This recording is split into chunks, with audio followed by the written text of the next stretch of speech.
Good morning, everyone. My name is Zia, and I make videos about my life as a full-time nomad in my shuttle bus.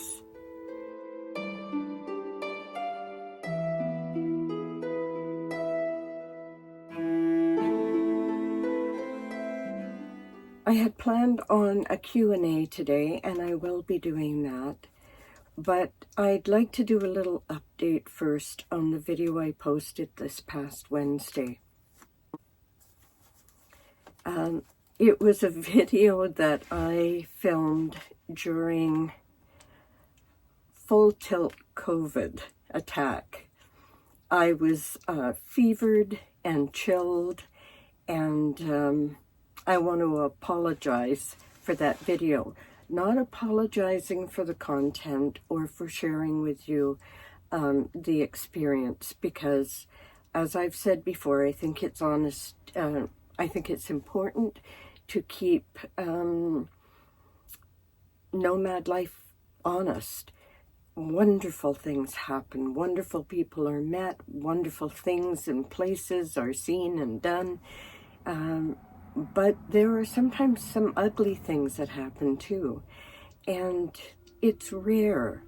I don't want videos like that to scare anyone off if you're considering full-time nomad life, because the majority of people I've met, 99.9%, are amazing, wonderful people.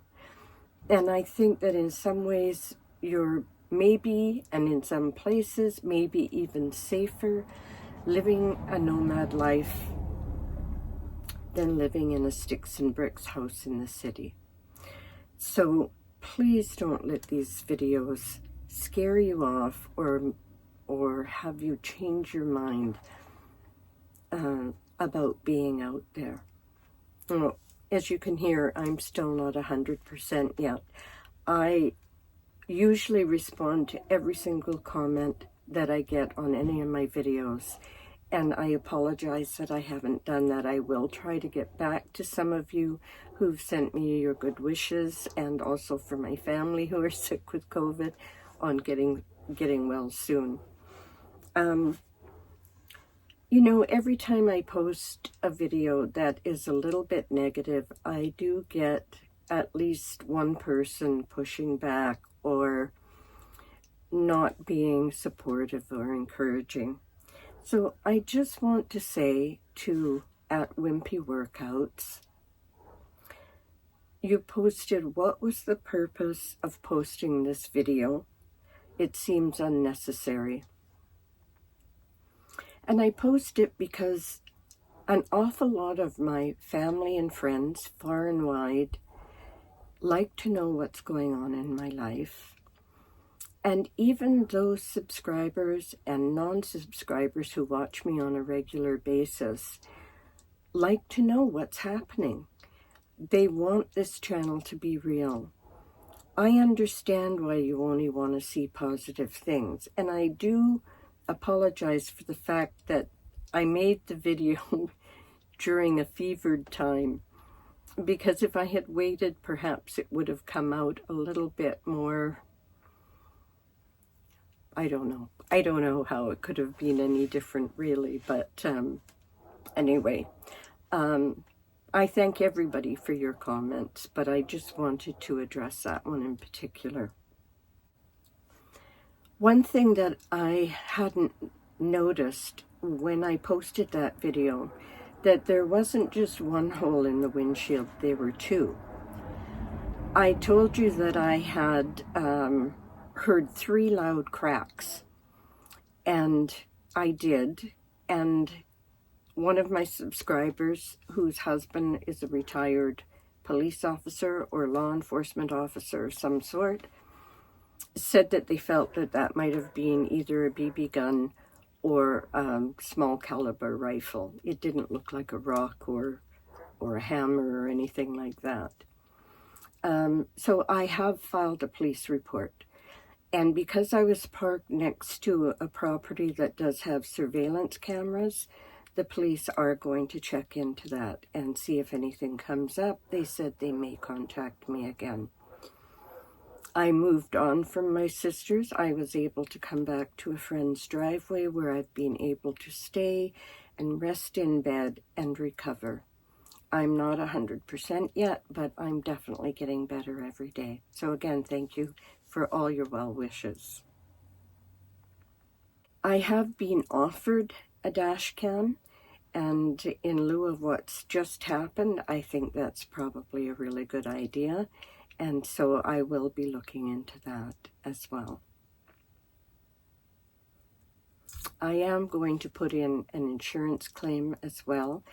I can't remember now what my deductible is. I will need a new windshield. The cracks are starting to move up through vertically up into the windshield. So I am going to have to replace it.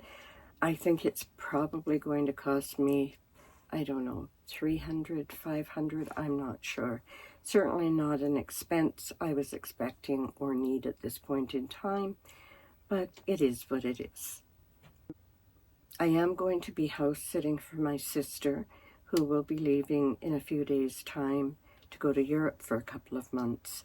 And, oh my goodness, what a big ugly bug just landed on one of my bus windows. Sorry, I'm like a dog with a squirrel. Wow. I'm glad I've got screens up there. Yes, I will be going to house sit for my sister. I will not be taking the bus there because that was where the incident happened. I'm hoping to be able to leave the bus in someone's driveway, and I will be able to use her car, which is an underground secured parking lot. So I'm not worried about being in that neighborhood once I'm looking after her apartment. The good thing about being there and house sitting for a while is that some of the things that need to be done on the bus, I will be able to get done. When you live full-time in your vehicle, it's hard to take it somewhere to have anything done because you can't leave it there for any length of time unless you've got somewhere else you can go and stay. So the timing on this might be really good. One last thing, I just wanted to say thank you for all of the compliments on my haircut. It ended up being a lot shorter than I intended. It wasn't the cut that I'd asked for, but I'm quite happy with it. And so thank you for that. Okay, let's move on to the Q&A.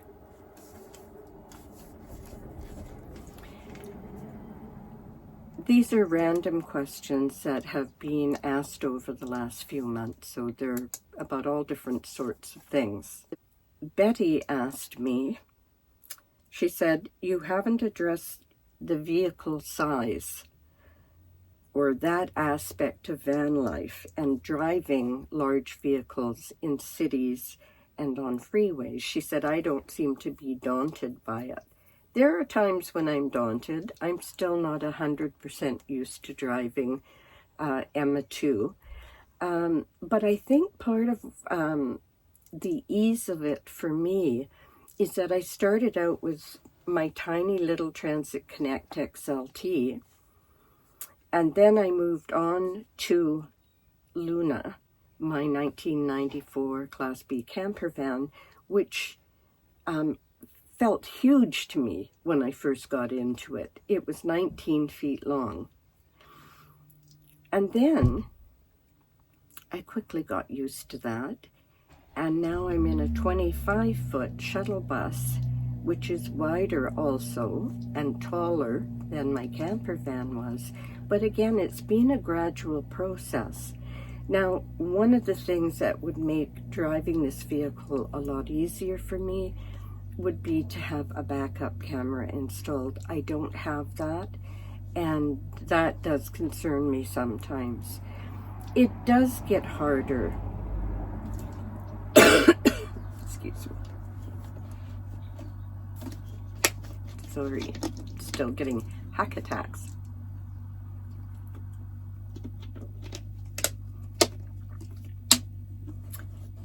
It is less convenient and harder to drive bigger vehicles. The bigger the vehicle, the less opportunity you have to park in urban settings, especially in cities.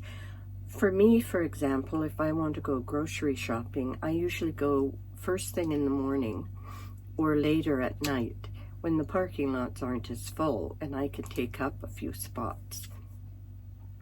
I do know that some of the national parks, I think, in the States have a limit on the size of the vehicle that they allow in the parks or in the campgrounds. Now, don't quote me on that, but I would look into that if you're in a larger vehicle. When I was coming home from my cross-Canada trip, when I was down in the States, I was traveling along a highway and I saw a sign for an off-ramp and it said New York City. I have never been to New York City, and oh my gosh, I was so tempted. But I thought, there's no way I'm taking this camper van into New York City. So I missed out on that. I also had an agenda that I had a schedule and a time plan for getting back home again at that point. So that played a part in it. But yes, you do have to consider size of your vehicle when you're traveling. And I am pretty comfortable with it now. I just have to remember, going around corners, I've got to take them a lot wider if I don't want to cut off the corner of the sidewalk.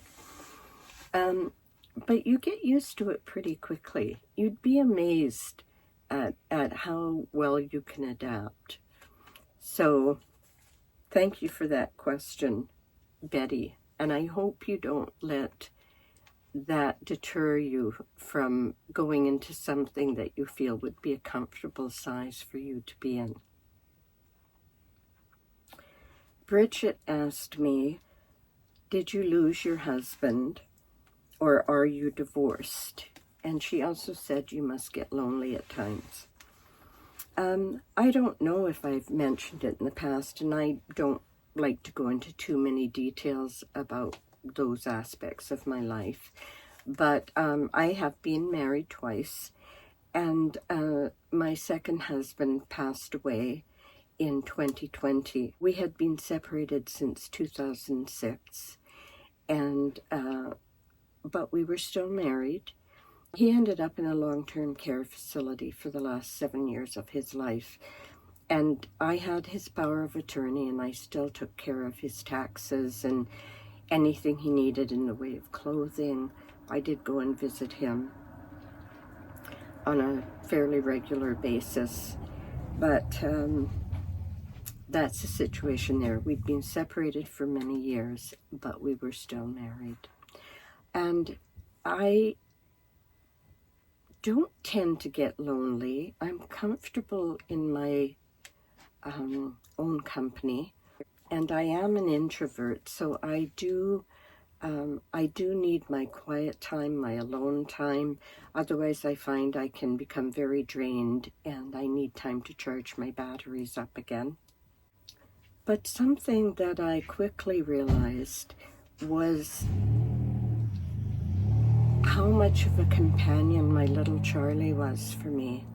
And I have to say that having, since I've moved into the bus and don't have Charlie here with me, it does make a difference. Just having that furry little guy greet me if I'd been somewhere and came back, or just waking up to him in the morning and having him as part of my daily routine was really, really a wonderful part of my day.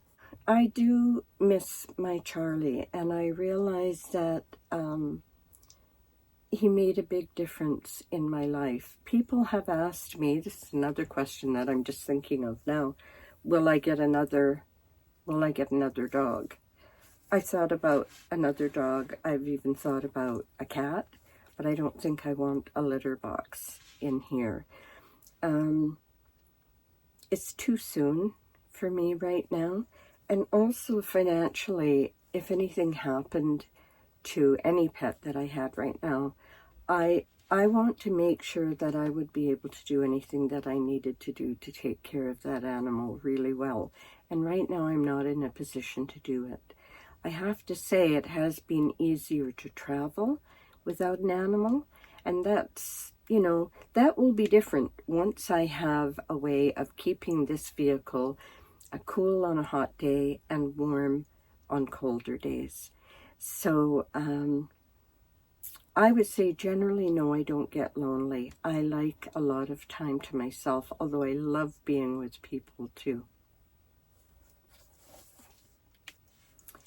Kirby Gal had a question for me.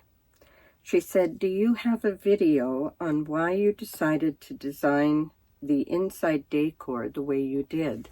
I don't have a video on it, and somebody else had also said, do I have a video tour of the whole bus, inside out, garage? No, I haven't done that yet either. I will at some point in time. You know, there wasn't any, was there a decision made about the interior? There really wasn't. You know, I had been to IKEA a few times, and every time I went in there, when I walked through the kitchen department, and I saw those black ash cabinets and those walnut countertops, I thought, oh my gosh, that's so striking. And when I sold my van and realized I would have enough money to tear out the makeshift kitchen that was in here and put in a new kitchen, I immediately thought of the IKEA kitchen. And so that was the starting point. I have always had an interest in design, in interior design and decor. My sister and I had a Decorating Den franchise way back in the day, and where we had a van outfitted with samples of drapery fabrics and upholstery and quilt materials, and then I had a home decor and gift store with a girlfriend for a while. So I've always had an interest, and I love lots of different looks. If you know my previous vehicle, that ended up looking very, very English country with the whitewashed cabinets and the floral print. And this is a lot more Scandinavian, a little Scandi boho maybe. I've always loved paisley anything I've always really loved. And so when this chair came up on Facebook Marketplace, I just knew it was going to go well with the kitchen that I put in, and that sort of is where it just evolved from there. Just seeing certain things and going, oh, that'll work well in here. Let's do that.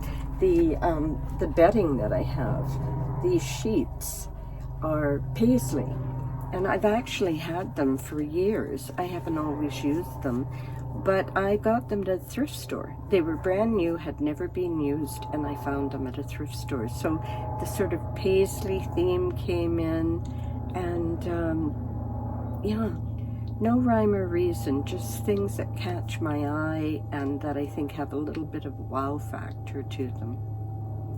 So that's the story behind how the bus is ending up looking like it's looking. It's not done yet, still a work in progress. Thank you, Kirby Gal.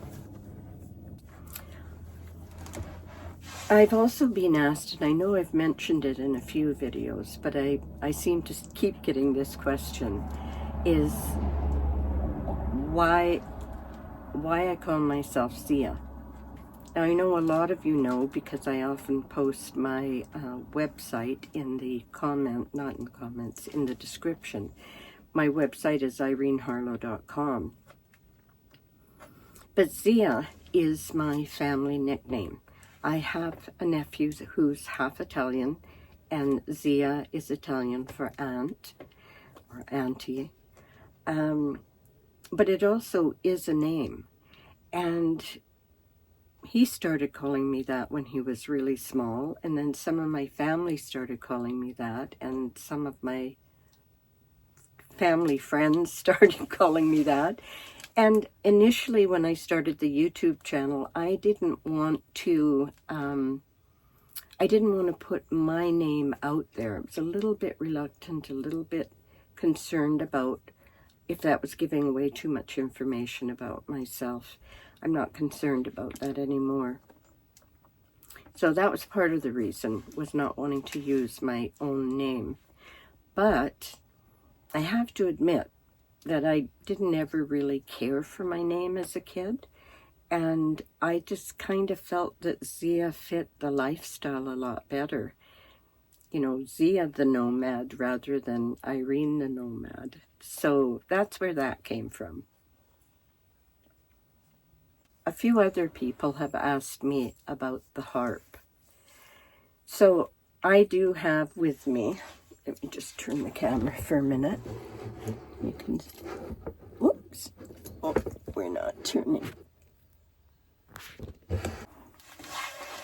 So we're still crooked. Stand up. So I do have a small harp with me. And I do have a folk harp that stands, when I'm standing up, it probably comes up to about here on me. A 33-string harp. I'll put a picture of it on here.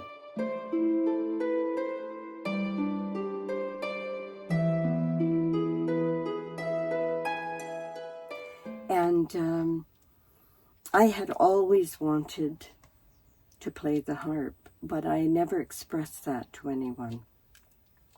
When I was a kid, I mentioned to my mom about learning to play an instrument, and she had a friend whose daughter was learning how to play the accordion. So she never asked me what I wanted to play. She just sent me along with her friend's daughter, and guess what I ended up with? Yeah, a big white accordion that was almost bigger than me at the time. Anyway, I did take a few music lessons, and I did play that for a while and then lost interest. It wasn't what I wanted. And it wasn't until I was in my 40s that I told someone about a desire to play the harp. And she told me about a concert in Vancouver called Winter Harp. And I went to the concert. It was a Christmas concert. It was magical at an old stone church in Vancouver. Candlelight, medieval costumes, harps playing, flutes, percussion, storytelling. It was magical. And after I saw that, I started telling more people my story about, gee, I'd really like to play the harp. Well, a friend was getting married, and her sister-in-law-to-be was going to be playing the harp at her wedding. So they sat me next to her at their reception. And of course, she told me about her story about playing the harp and where she bought one and everything else. And that just fueled the flames even more for me. And then one day I mentioned to another friend that I wanted to play the harp. And it turned out her sister had gone through school with the woman, Laurie Papajohn, who started the Winter Harp concert. And within a couple of weeks' time, I was in that woman, Laurie's living room, learning to play my first song on the harp I had seen her playing in the concert. And within a few months after that, I had bought a harp, the one that you'll see in the picture. The first song I learned to play was Stairway to Heaven. Now, I don't read music, and so I either have to pick out a melody by ear and practice it until I've memorized it, and then I add chords that I think go well with the piece of music. Or if I have a piece of printed music, I will write the notes underneath and learn to play it that way. So I developed for the first few years quite a repertoire of music. I knew some old Celtic tunes, I knew some modern day music, I knew some lullabies, even some Spanish songs. And I even wrote a piece for my mom and dad's 50th wedding anniversary that went along with a poem I'd written about them. And then around that time, I had the store with my friend, my home decor and gift store. And the first night of taking the night deposit to the bank, the heavy metal door, solid metal door, I had put my hand on the ledge and the stoppers were missing. And I didn't realize how heavy that envelope door was. And it came down on my finger and crushed it and split the bone in 3. And for about a year, I had a splint on the finger and couldn't play because there's a lot of tension on harp strings. And in that year, I forgot everything I had learned, all the music I had learned. So, I still have both harps. At the moment, I only have room for the small one. And my plan through the winter is to start playing again, to start teaching myself again how to play the harp. I'm hoping at some point in time I could even put together a CD of music, or maybe even put it on Spotify. Who knows? That would be pretty cool. I think that's what people are doing now. Who makes CDs anymore? I'm aging myself. So those are the questions I've had recently. So that's it for the Q&A. And as always, wherever you are in our incredibly beautiful world, I hope you're having a wonderful day. I'm still not 100% better, but I'm having a really good day. I'm having a good day because I know that you're out there, and I have this lovely community of people out there watching, commenting to each other, people who are kind and caring, and so that's why I always wish you such a wonderful day. I love you all, and I'm going to say bye-bye for now. I'll see you next week. Bye-bye.